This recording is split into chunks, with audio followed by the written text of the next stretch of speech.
প্রতি বছরের মতো এই বছরও শ্যামপুকুর বিধানসভার বাগবাজারের 7 নম্বর ওয়ার্ডে নন্দলাল বসু স্ট্রিটে মিলনপন্থী ক্লাবে শীতলা পুজোর আয়োজন করা হয়। প্রায় 300 বছর ধরে এই অঞ্চলে এই পুজোর আয়োজন করা হয়ে আসছে। কথিত আছে, মা সকলের মনস্কামনা পূর্ণ করেন। দূর দূরান্ত থেকে মায়ের কাছে মানত করেন বহু ভক্ত। ভক্তি ভরে মায়ের কাছে পুজো দিতে আসেন ভক্তরা।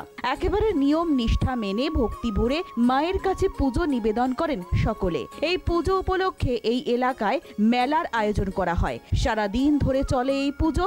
পুজোর বিশেষ আকর্ষণ ধুনো পোড়ানো। এদিন এই পুজো উপলক্ষে উপস্থিত ছিলেন সকলের কাছের মানুষ, কাজের মানুষ তথা স্থানীয় পুরপিতা বাপি ঘোষ।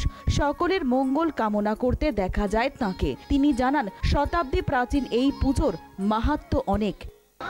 মানুষের কোনো শরীর খারাপ হলে আমরা দেখেছি বাচ্চাকে এনে এই মন্দিরে তারা গোড়াগুড়ি দিয়ে নিয়ে যায় বুকে করে, আবার সন্তানকে মায়ের আশীর্বাদ নিয়ে সেই বাচ্চা অসুস্থ থাকাকালীন আস্তে আস্তে সুস্থ হয়ে ওঠে।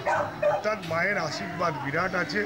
আমি অন্তত প্রমাণ, মায়ের কাছে যদি কারো সুস্থতা কামনা করা যায়, মা কিন্তু প্রাণ ভরে আশীর্বাদ করে তাকে সুস্থ করে।